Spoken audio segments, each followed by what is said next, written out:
Assalamualaikum warahmatullahi wabarakatuh. Perkenalkan, nama saya Zulfa Nur Kamalista dengan NIM 25112094023. Saya berasal dari Prodi Bimbingan dan Konseling kelas 2025A. Di sini saya akan menjelaskan materi tentang hoaks di era digital.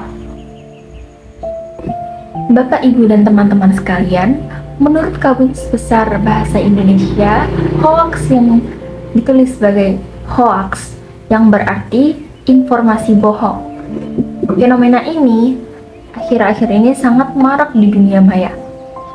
Banyak oknum yang tidak bertanggung jawab menyebarkan berita palsu, sehingga membuat netizen terhasut dan bahkan ikut menyebarkannya.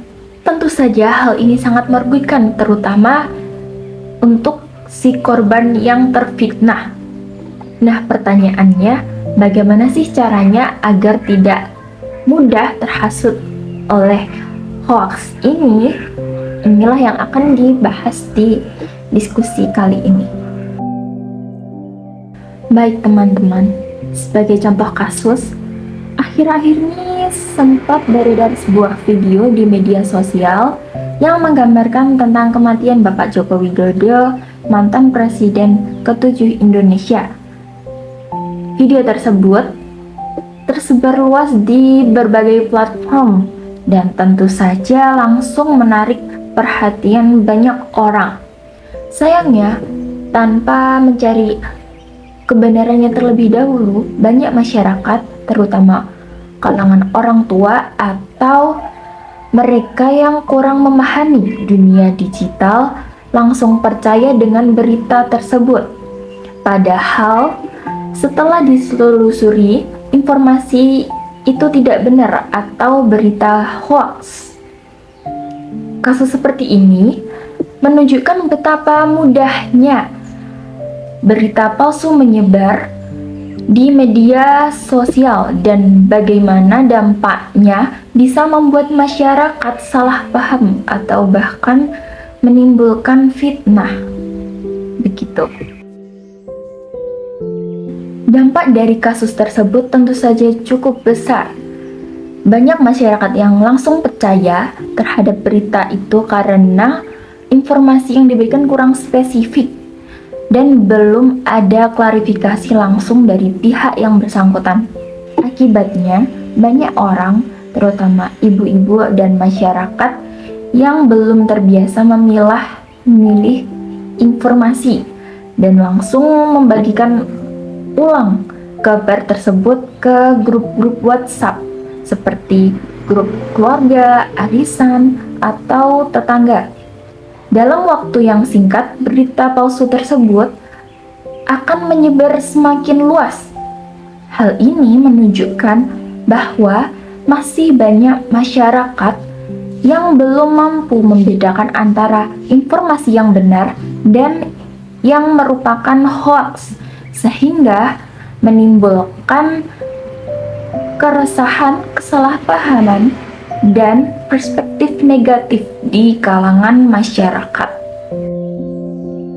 Nah, berdasarkan kasus yang telah kita bahas tadi sebelumnya, bisa dirumuskan berbagai kode etik yang seharusnya diterapkan agar kita tidak mudah terpengaruh dan turut menyebarkan informasi bohong atau hoax di media sosial. Yang pertama, setiap individu harus mampu memilah dan memilih informasi yang diterima.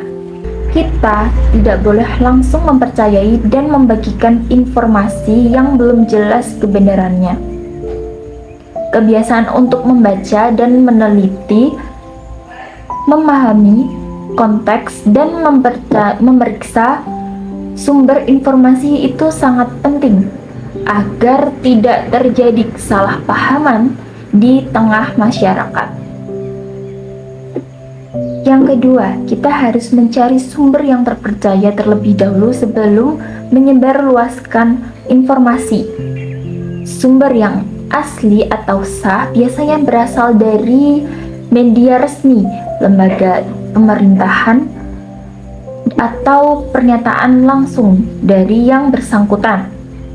Yang ketiga, kita perlu meningkatkan literasi digital, terutama sebagai mahasiswa yang diharapkan dapat menjadi contoh dalam penggunaan media sosial secara bijak.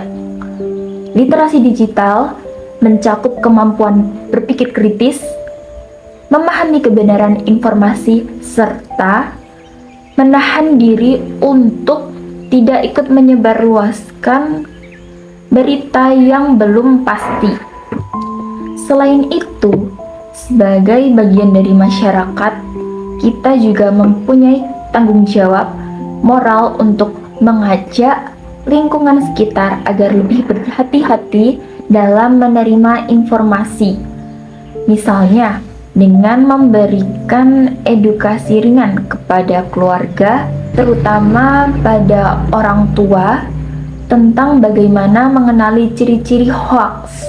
Dengan menerapkan ketiga hal tersebut dan berpegang pada nilai-nilai yang diatur dalam peraturan perundang-undangan, kita dapat membantu menciptakan lingkungan digital yang lebih sehat, cerdas, dan bertanggung jawab. Nah, itu dia materi yang bisa saya sampaikan untuk kalian. Semoga video ini bermanfaat. Terima kasih. Wassalamualaikum warahmatullahi wabarakatuh.